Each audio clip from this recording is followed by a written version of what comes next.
Violência contra a mulher.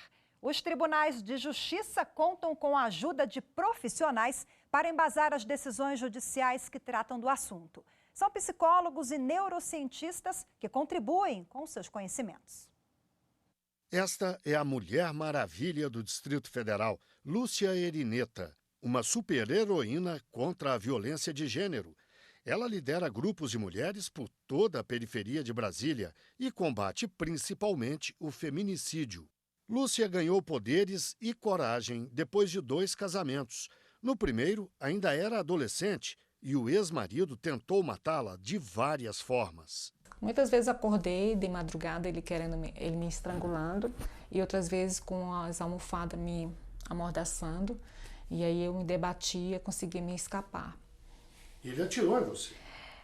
Me lembro que uma das vezes ele chegou à meia-noite e a gente discutindo.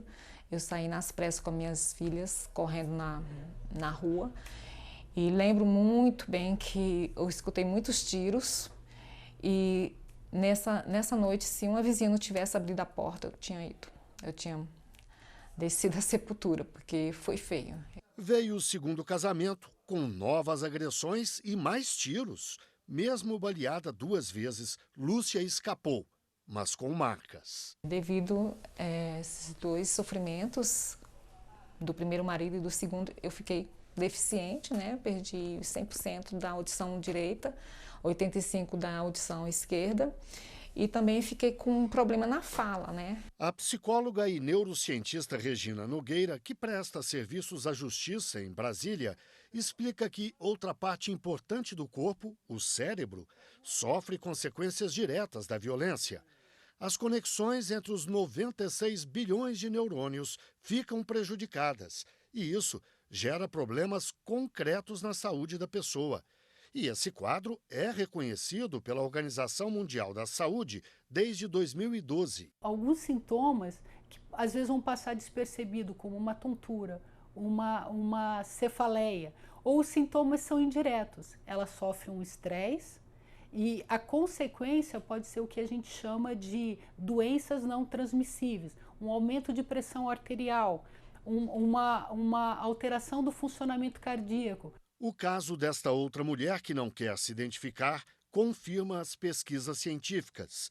Anos depois da separação, ela ainda tem um forte medo do ex-marido porque apanhava muito e também foi baleada. Eu tive assim algumas depressões, alguma ansiedade, tinha dia que eu não tinha vontade de levantar da cama, de sair, de ir trabalhar, entendeu? Eu queria ficar só no canto quieta, fechada, no escuro, né, chorando. Então assim, muitas vezes eu levantei para trabalhar e eu me arrumava, mas eu não conseguia ir.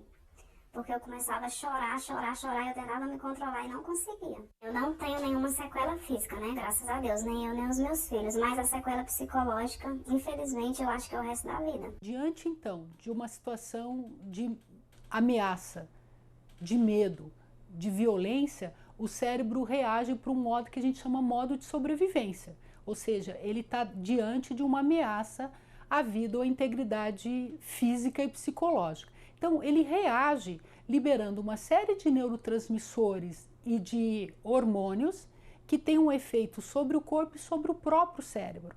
Dependendo a intensidade, a duração desse efeito, você desorganiza o próprio funcionamento do cérebro. É por isso que, cada vez mais, a justiça tenta se apoiar na ciência.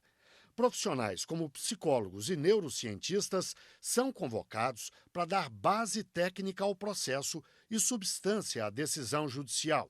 Isso permite o acolhimento e tratamento da vítima, a credibilidade da palavra dela, a valoração da prova, a caracterização do estupro e a responsabilização do agressor. Já é uma grande diretriz da Lei Maria da Penha, fortalecida pelo Conselho Nacional de Justiça para que todos os tribunais tenham, de fato, equipes multidisciplinares em seus juizados. Então, eu posso receber um estudo de caso com um parecer técnico que a equipe diga qual é aquela dinâmica relacional, quais são os fatores de risco, quais são os fatores de proteção daquela vítima, assim como eles também podem falar nas audiências. Outra boa notícia pode ser constatada no caso da Mulher Maravilha.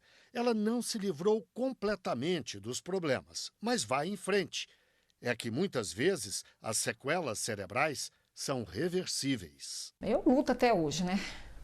Eu sou uma vitoriosa, graças a Deus. Estamos aí para a gente abraçar essa causa e salvar muitas mulheres, né?